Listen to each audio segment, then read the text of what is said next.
Hello and welcome my dear students. I am Rushali ma'am from VM Academy classes Nashik. हम देख रहे हैं हमारे 11 साइंस का केमिस्ट्री और हमने स्टार्ट किया है chapter number 11 adsorption and colloid. तो पहले 4 लेक्चर में एडसॉर्प्शन ख़त्म हो चुका है। आज के लेक्चर से हम कोलाइड को स्टार्ट कर रहे हैं। तो आज का लेक्चर नंबर 5। आज हम कोलाइड्स में देखेंगे कोलाइड्स का इंट्रोडक्शन क्या होते क्या है, एग्जाम्पल्स देखेंगे। बहुत बार एग्जाम में एग्जाम्पल ही आते हैं and classification of colloid with example detail में जानेंगे हम। तो चलो स्टार्ट करते हैं lecture number 5 colloids with VM academy Nashik. आज के लेक्चर में हमें देखना है कोलाइड का पार्ट 1। सबसे पहला क्वेश्चन देखो क्या है। पहला, importance of colloid day to day life. हमारे डे टू डे लाइफ में कोलाइड का क्या इंपॉर्टेंस है। तो जो कोलाइड केमिस्ट्री होता है ये हमारा day to day life chemistry, मतलब बहुत सारे ऐसे प्रोडक्ट है जो कोलाइड है जो हम डे टू डे लाइफ में क्या करते यूज़ करते। तो नंबर ऑफ सब्सटेंस है जो यूज़ होंगे डे टू डे लाइफ में, जैसे मिल्क। मिल्क सब लोगों को पता है, मिल्क एक कोलाइड है। उसके बाद है बटर, सब लोगों ने बटर भी देखा होगा, बटर भी एक क्या है कोलाइड है।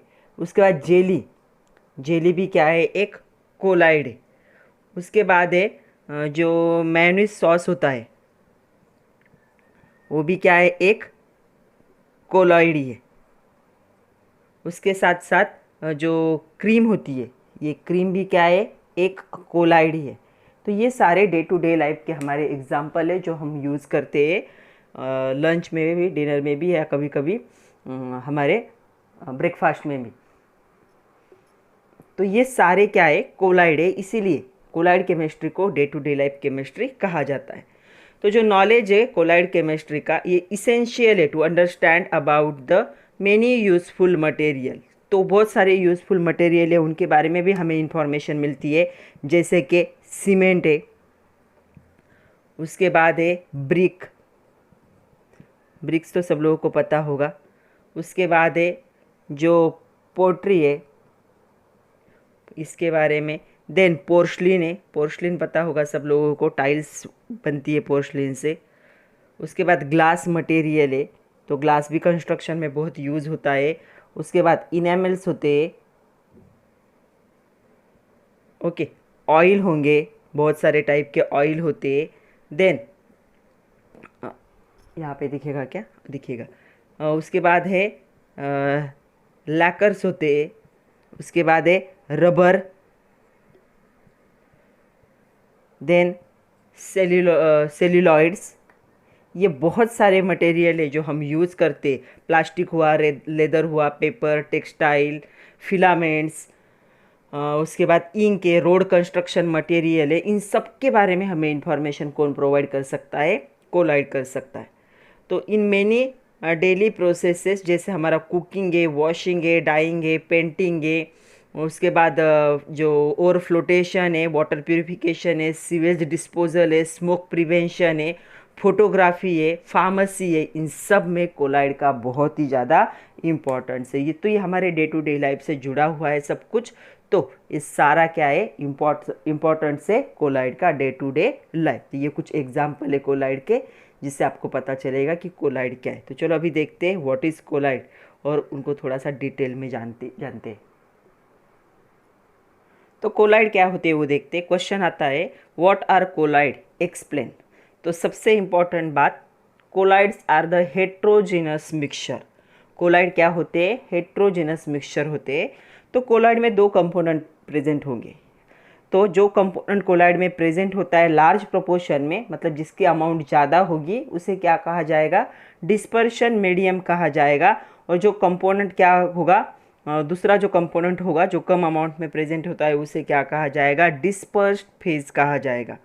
So the component of colloid present in the largest proportion is called as a dispersion medium and the other component are called as the dispersed phase। तो एक डिस्पर्शन मीडियम होगा और एक क्या होगा, डिस्पर्स फेज होगा। इससे 2 का मिक्सचर होता है और ये क्या होगा, हेट्रोजिनस मिक्सचर होगा। तो यहाँ पे जो पार्टिकल होंगे डिस्पर्स फेज के, जो छोटा होता है, आर लार्जर दैन साइज, इनकी साइज़ बड़ी होती है, ओके। और ये जो होंगे डिस्पर्स मीडियम, इनके पार्टिकल की साइज़ क्या होगी, स्मॉल साइज़ होगी। तो ये जो पार्टिकल होंगे डिस्पर्स फेज के पार्टिकल, ये अमाउंट कम होती है लेकिन पार्टिकल बड़े बड़े होते हैं, तो इन पार्टिकल को हम खुली आंखों से देख सकते, ऐसे पार्टिकल होंगे। तो हम लिख सकते the particle of the disperse phase are larger than size of the molecule and smaller than the particle which we can see with the naked eyes. तो यहाँ पे इसके पार्टिकल क्या होते हैं, थोड़े से बड़े साइज के होते हैं एज कम्पेयर टू दिस। तो इसका एग्जाम्पल है observe the formation of solution of salt and water. Water और सॉल्ट का सोल्यूशन अगर देखोगे तो सॉल्ट क्या होता है, कम्प्लीटली डिजॉल्व होता है वाटर में और एक होमोजीनियस मिक्सचर बनाएगा। ओके, दूसरे साइड में अगर देखोगे तो जो ग्राउंड कॉफ़ी होती है या टी लीव्स होते हैं, तो वो मिल्क के साथ अगर मिक्स कर दोगे तो वहाँ पे एक सस्पेंशन फॉर्म होता है। तो चाय पत्ती का या कॉफ़ी का मिल्क के साथ सस्पेंशन फॉर्म होगा। तो इन दोनों एग्जाम्पल में पहले में क्या हुआ है, टू एग्जाम्पल सॉल्यूशन और सस्पेंशन एग्जिट हुए, फॉर्म हुए। तो यहाँ पे तो लार्ज ग्रुप सिस्टम का जो होगा उसे क्या कहा जाएगा, कोलाइडल डिस्पर्शन। तो इसे हम क्या कह सकते हैं, सेकंड एग्जाम्पल को कोलाइड्स कह सकते हैं। तो कोलाइड और सॉल्यूशन में क्या फ़र्क है देखो, तो कोलाइड सॉल्यूशन का फ़र्क हमेशा आता है, state the difference between colloids and solution, दोनों अलग अलग है। तो क्या होगा, कोलाइड्स कंटेन करेंगे पार्टिकल जो डिस्पर्स फेज के होते हैं, इनका डायमीटर का रेंज होगा 2 to 500 नैनोमीटर, मतलब बड़ी साइज़ है पार्टिकल की थोड़ी सी। अगर सॉल्यूशन देखोगे तो सॉल्यूशन कंटेन करता है सोल्यूट के पार्टिकल को, और यहाँ पे डायमीटर की रेंज होती है 0.1 से लेकर 2 नैनोमीटर इतनी, मतलब बहुत छोटी है, इसलिए ये क्या होते हैं, कम्प्लीटली डिजॉल्व हो जाते। ये जो कोलाइड होंगे ये होंगे ट्रांसलूसेंट टू द लाइट, मतलब इनमें से लाइट पास नहीं हो सकती। ये जो सॉल्यूशन होते हैं ये आइदर ट्रांसपेरेंट होते हैं या कलर्ड होते हैं, डिपेंड कि आप क्या डिजॉल्व कर रहे हैं। उसके बाद इसका जो एग्जाम्पल होगा वो होगा मिल्क और फॉग। फॉग भी एक क्या है, कोलाइड ही है। और सॉल्यूशन का एग्जाम्पल होगा NaCl सॉल्यूशन, शुगर सॉल्यूशन भी बोल सकते हो। तो ये फ़र्क है कोलाइड और सॉल्यूशन में, पार्टिकल के साइज़ में फ़र्क होगा। ये लाइट को पास नहीं कर सकता, ये ट्रांसपेरेंट होते तो लाइट पास हो सकती। और एक एग्जाम्पल, तो 2 मार्क के लिए क्वेश्चन आया तो इतने पॉइंट लिखने पड़ेंगे। तो चलो अब हमें देखना है कि नेचुरल फिनोमिना ऑफ कोलाइड जो हम ऑब्जर्व करते हैं डे टू लाइफ, तो कभी कभी इस पर भी 2 मार्क के लिए क्वेश्चन आता है। Explain natural phenomena of colloid observe in day to day life. तो क्या है डेली लाइफ में, तो कौन से नेचुरल फिनोमिना देखो हम ऑब्जर्व करते हैं। सबसे पहला है ब्लू कलर ऑफ स्काई।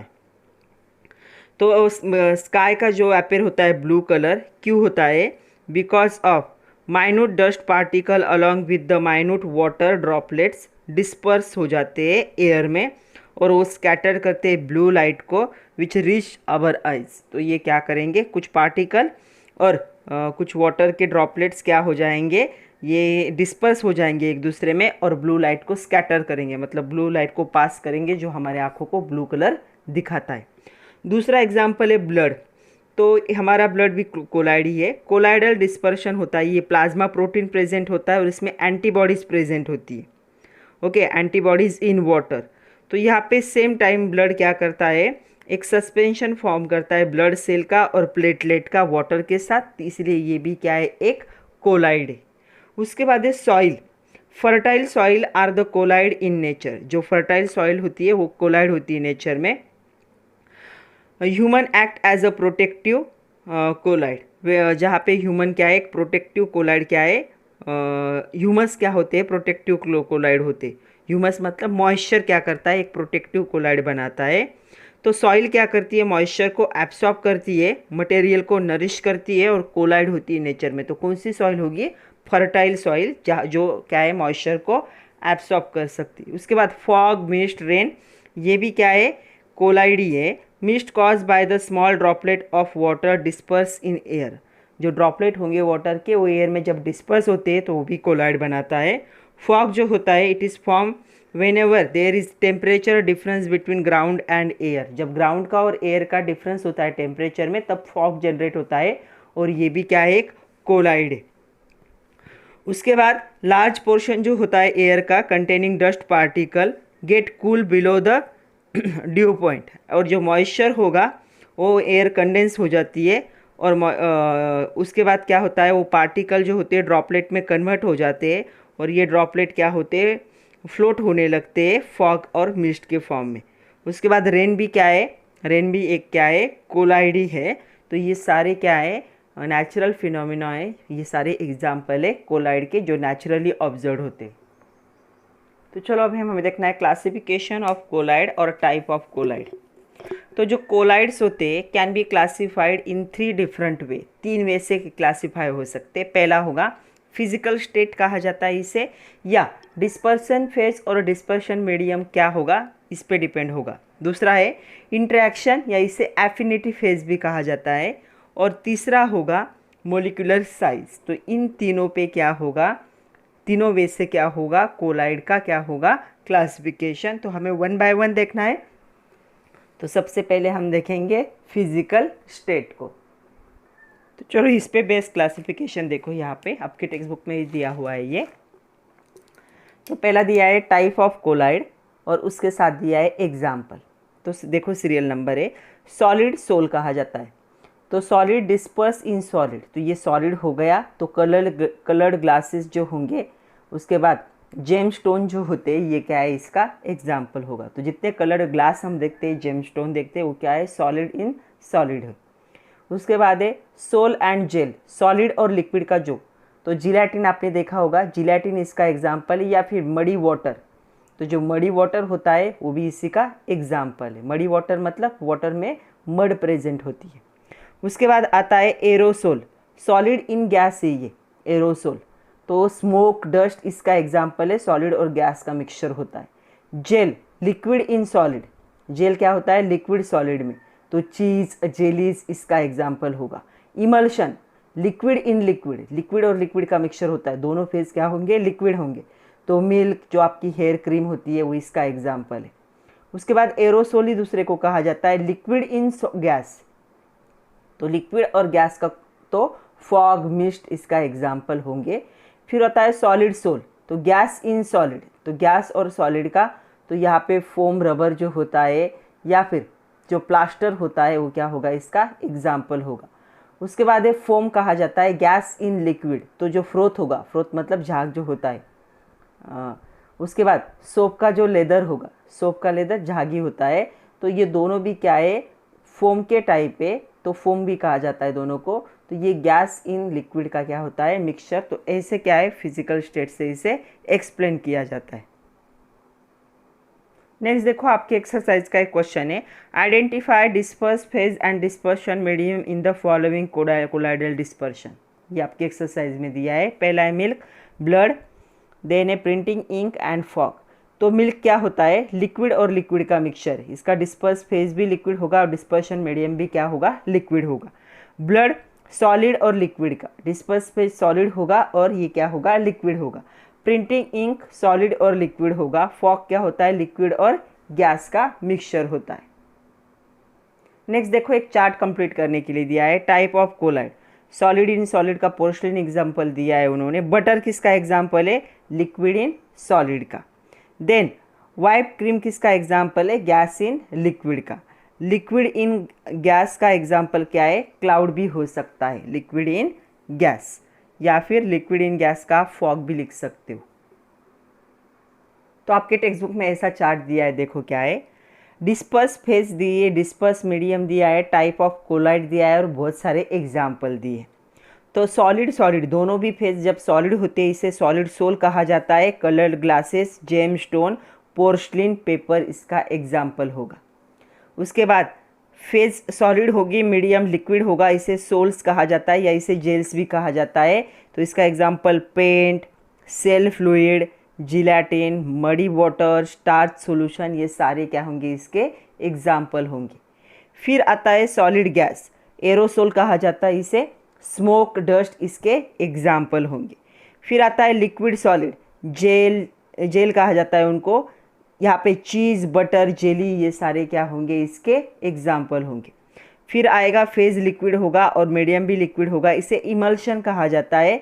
तो मिल्क, हेयर क्रीम क्या होंगे, इमल्शन के एग्जाम्पल होंगे। लिक्विड गैस आपका फेज लिक्विड होगा और मीडियम गैस होगा, इसे एरोसोल ही कहा जाता है। Fog, mist, cloud, hair spray, insecticide spray, ये सारे क्या है, इसी के एग्जाम्पल है। फिर आता है गैस, फेज गैस होगा और मीडियम सॉलिड होगा, तो इसे सॉलिड सोल कहा जाता है। उसके इसका एग्जाम्पल है प्यूमिस स्टोन, उसके बाद है foam rubber and the plaster, ये इसके एग्जाम्पल होंगे।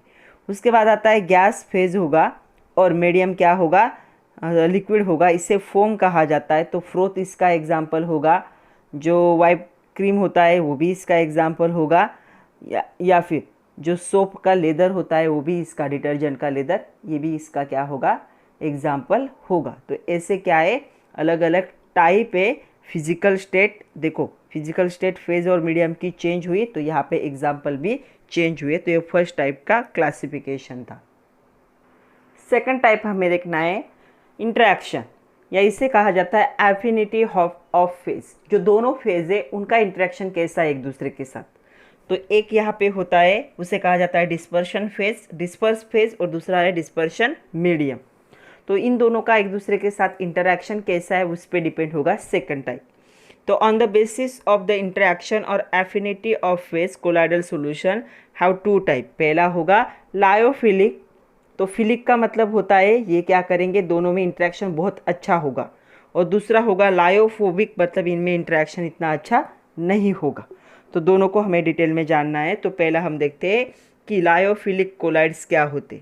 तो लायोफिलिक कोलाइड्स क्या होंगे, ऐसे colloid solution in which the particle of disperse phase have great affinity, affinity मतलब attraction for the dispersion medium.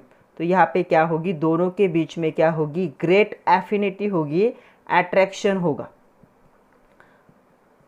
तो फिलिक मतलब क्या होता है, दोनों में अट्रैक्शन, फोबिक मतलब एक दूसरे से दूर रहना चाहेंगे। तो ग्रेट एफिनिटी होंगी दोनों फेज में, डिस्पर्स फेज में और डिस्पर्शन मीडियम में। तो एफिनिटी मतलब अट्रैक्शन, अफेक्शन भी कह सकते हो। तो if the lyophilic sol is the evaporated, तो डिस्पर्शन फेज सेपरेट हो जाते हैं, और रिमिक्स करोगे इनको तो ये वापस क्या है, पहले जैसे हो जाएंगे। तो ये क्या है, एक रिवर्सिबल सोल है। तो ये क्या है, रिवर्सिबल है, मतलब हीट करोगे तो निकल जाएगा जो लिक्विड मीडियम होगा, वापस ऐड करोगे तो पहले जैसा बन जाएगा। दे आर स्टेबल, ये स्टेबल होते हैं, और डिफ़िकल्ट टू कोएगुलेट, ये स्टेबल होंगे और इनका कोएगुलेशन नहीं होगा। कोएगुलेशन मतलब कि जो सॉलिड सब्सटेंस है उसे इकट्ठा करना एक जगह पे, तो इस यहाँ पे कोएगुलेशन पॉसिबल नहीं है। तो मैं यहीं पे लिख देती हूँ कोएगुलेशन। कोएगुलेशन मतलब सब्सटेंस को एक साथ करना। जैसे देखो बहुत गंदा पानी है तो उसमें थोड़ा सा अलम मिक्स कर दिया, तो अलम मिक्स करने के बाद क्या होते हैं, जो पार्टिकल्स होते हैं डस्ट के वाटर में वो एक जगह पे सिंक हो जाते हैं नीचे, तो उसे कोएगुलेशन कहा जाता है। वैसे ही यहाँ पे जो सॉलिड पार्टिकल होंगे एक जगह पे सिंक किए जाएंगे, तो वो यहाँ पे पॉसिबल नहीं है कोएगुलेशन। तो ये इसके प्रॉपर्टीज़ हुई।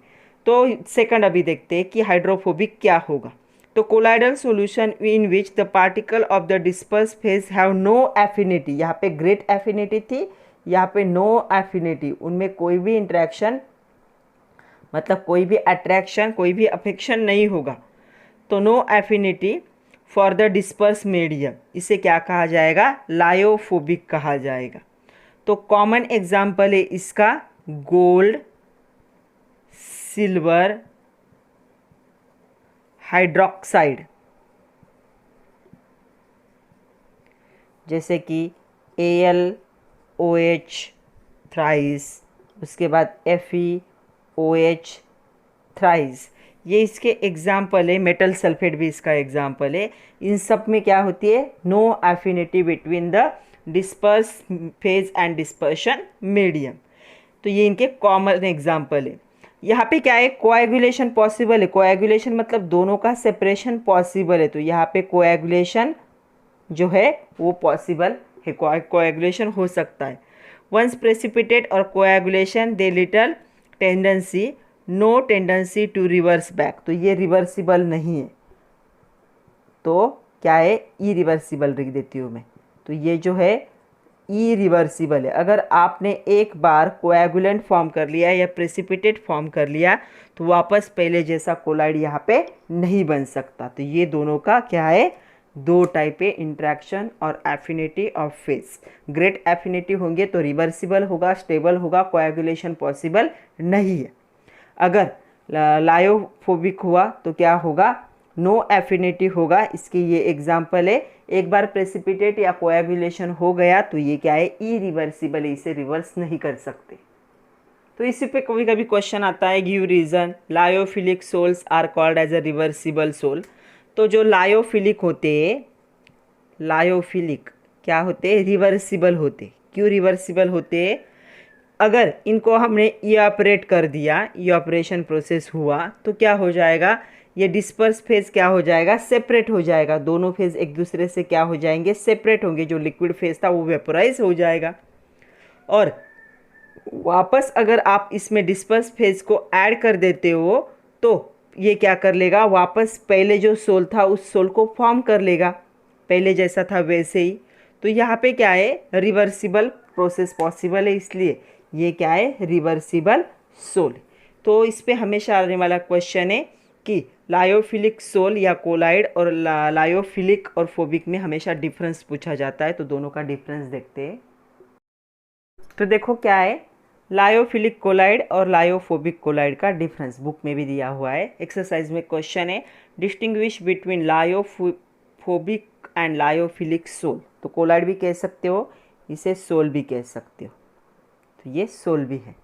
तो पहला है, it form easily by direct mixing. Direct mixing से ये फॉर्म हो सकता है। It form only by the special method. ये स्पेशल मेथड से ही फॉर्म हो सकता है, डायरेक्ट मिक्सिंग पॉसिबल नहीं है।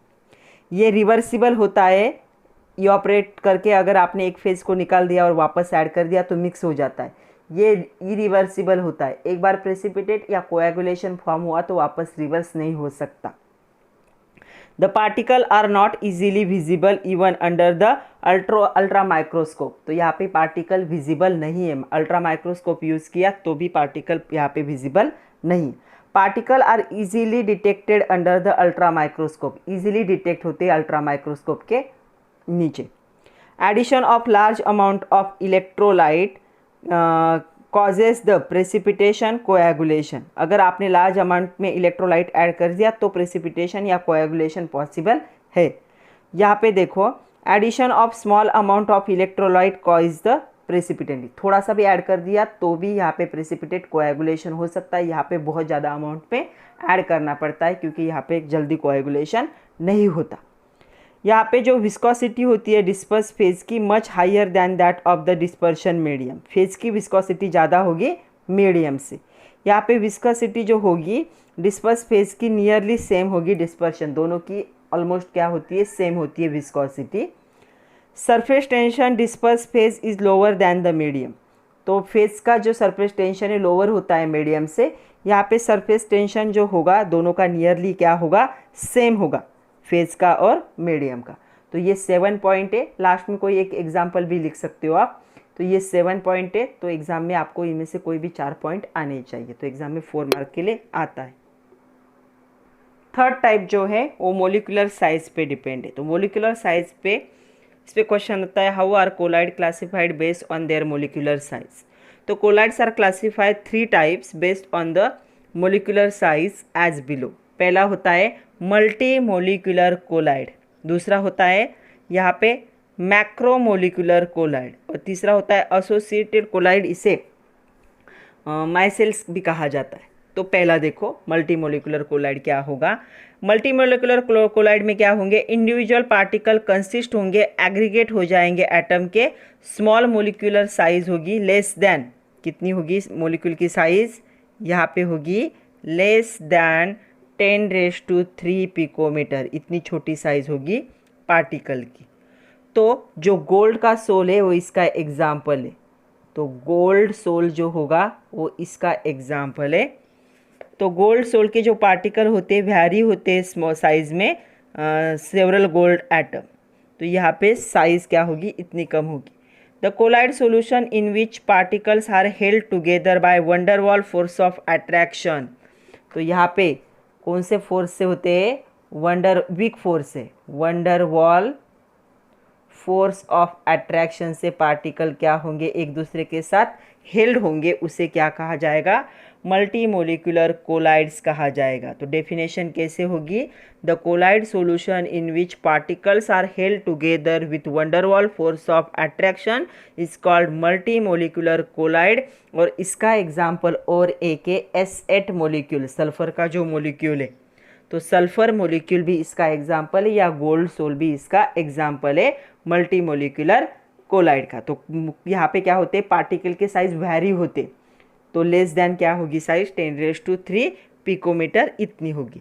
दूसरा देखो मैक्रोमोलिकुलर कोलाइड। मैक्रोमोलिकुलर कोलाइड में क्या होगा, इस टाइप के कोलाइड में मोलिक्यूल डिस्पर्स होते हैं फेज में sufficiently large in the size. तो मैक्रो का मीनिंग ही क्या होता है, पार्टिकल की साइज क्या होगी, लार्ज होंगी। ओके, तो जो कोलाइडल का डायमेंशन होगा वहाँ पे पार्टिकल की साइज क्या होती है, लार्ज होती है। तो इसका जो एग्जाम्पल होगा, तो एग्जाम्पल होगा इसका स्टार्च। स्टार्च सब लोगों को पता है, आपने केमिस्ट्री लैब में यूज़ भी किया होगा as a indicator. Cellulose, cellulose इसके एग्जाम्पल है। ये सेल्यूलोज हमें कहाँ से मिलते, प्लांट से मिलते। प्रोटीन, प्रोटीन भी सब लोगों को पता है, प्रोटीन का भी बिग सोर्स प्लांट होता है। उसके बाद है नायलॉन, प्लास्टिक, पॉलीथीन। तो नायलॉन इसका एग्जाम्पल है, प्लास्टिक भी इसका एग्जाम्पल है, पॉलीथीन भी इसका एग्जाम्पल है। तो ये सारे एग्जाम्पल है मैक्रोमोलिकुलर कोलाइड, जहाँ पे जो होगा यहाँ पे मोलिक्यूल की साइज क्या होती है, डिस्पर्स फेज के सफिशिएंट लार्ज साइज होती है, और इतने सारे उसके एग्जाम्पल है। नेक्स्ट है एसोसिएटेड कोलाइड, और इससे क्या कहा जाता है, माइसेल्स कहा जाता है। तो ये सब्सटेंस नॉर्मल बिहेव करता है जैसे इलेक्ट्रोलाइट होते। So the substance behave as normal electrolyte. तो ये इलेक्ट्रोलाइट जैसा ही बिहेव करेगा ये सब्सटेंस, है तो कोलाइड लेकिन बिहेवियर क्या होगा, इलेक्ट्रोलाइट जैसा होगा। लो कॉन्सेंट्रेशन होगा यहाँ पे, और यहाँ पे एसोसिएट होंगे लार्ज कॉन्सेंट्रेट फोमिंग एजेंट, तो कोलाइडल सॉल्यूशन में। तो यहाँ पे जो पार्टिकल्स होते हैं, एसोसिएटेड पार्टिकल जो फोम जनरेट करते हैं, उनको क्या कहा जाता है, ये क्या करते हैं, फोम जनरेट करते हैं पार्टिकल, उनको माइसेल्स कहा जाता है। तो इसका एग्जाम्पल है, फोम कहाँ पे जनरेट होता है, सोप और डिटर्जेंट में। तो इसके एग्जाम्पल है सोप एंड डिटर्जेंट।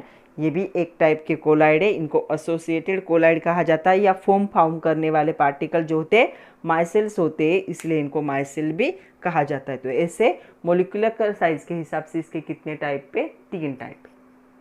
तो लास्ट क्वेश्चन हमें देखना है, ये दोनों क्वेश्चन आपके एक्सरसाइज के। क्वेश्चन क्या है देखो, explain myself formation in the soap solution, 2 mark के लिए आ सकता है। दूसरा क्वेश्चन है draw the diagram, label diagram of the soap myself. तो इन दोनों को हमें डिटेल में देखना है। तो डायग्राम को देखते हैं। तो देखो ये सोप माइसेल की डायग्राम है, सोप माइसेल इन वाटर। तो यहाँ पे देखो इसके पास एक हेड होता है और एक टेल होती है। हेड होगा, हेड वाटर की तरफ आएगा, तो हाइड्रोफिलिक हेड होता है। हाइड्रोफिलिक मतलब वाटर की तरफ अट्रैक्ट होने वाला, फिलिक मतलब अट्रैक्शन वाला, और हाइड्रोफोबिक टेल होती। फोबिक मतलब जिसे डर लगता है वाटर से, दूर रहना चाहेगी, तो वो हाइड्रोफोबिक टेल। तो टेल बाहर से सारे वाटर के ड्रॉपलेट्स होंगे इस माइसेल मतलब पार्टिकल पे, और इसका हेड बाहर की तरफ आएगा क्योंकि वो हाइड्रोफिलिक है, और टेल हाइड्रोफोबिक है इसलिए अंदर वाटर से दूर चली जाएगी। तो ऐसा राउंड शेप वाला क्या है, यहाँ पे फोम बन जाएगा। तो soap molecule has the long hydrophobic hydrocarbon chain, उसे टेल कहा जाता है। तो यह हाइड्रोकार्बन की चेन है, ये जो टेल है ये हाइड्रोकार्बन की चेन है, attach to hydrophilic ionic carboxylic group, उसे हम हेड कहते हैं। तो यहाँ पे ये जो हेड है ये क्या है, आयोनिक कार्बोक्सिलिक ग्रुप है। ये क्या है, हाइड्रोकार्बन की चेन है। ये हाइड्रोफोबिक होगी, यह हाइड्रोफिलिक होता है। फोबिक मतलब दूर रहने वाला, फिलिक मतलब अट्रैक्ट होने वाला। In water the soap molecule arrange themselves. तो वाटर में क्या करते हैं, सोप के मोलिक्यूल खुद को अरेंज करते हैं, अपने आप को अरेंज करते हैं, और ऐसा स्पेरिकल फॉर्म करते हैं, जिसे क्या कहा जाता है, माइसेल कहा जाता है। तो माइसेल मतलब ऐसा स्पेरिकल अरेंजमेंट। हर माइसेल में क्या होगा, जो हाइड्रोफोबिक टेल होगी वो अंदर की तरफ चले जाएगी मोलिक्यूल की, तो पॉइंटेड होगी सेंटर की तरफ, ये सेंटर है, सेंटर की तरफ ऐसे पॉइंटेड होगी क्योंकि वो वाटर से दूर रहना चाहते। और जो हाइड्रोफिलिक हेड होगा वो क्या करेगा, ऐसे स्पीयर को क्या है, स्पीयर के सरफेस को फॉर्म कर देगा। तो ये देखो यहाँ पे ऐसे फॉर्म हो रहा है। इसका रिजल्ट क्या होगा, सोप का डिस्पर्शन होगा वाटर में, वो ये क्या स्टेबल डिस्पर्शन होगा। तो इसे कहा जाता है सोप माइसेल इन वाटर। तो यही डायग्राम आपको क्या करनी, 2 मार्क के लिए ड्रॉ भी करनी। तो आज के लिए इतना ही था बच्चों। आज हमने फर्स्ट पार्ट जो था एग्जाम्पल, कोलाइड का इंट्रोडक्शन, क्लासिफिकेशन को डिटेल में देख लिया। नेक्स्ट लेक्चर में हमें प्रिपरेशन ऑफ कोलाइड को भी देखना है। तब तक के लिए पढ़ते रहिए, नोट्स बनाइए। All the best and thank you very much my dear students.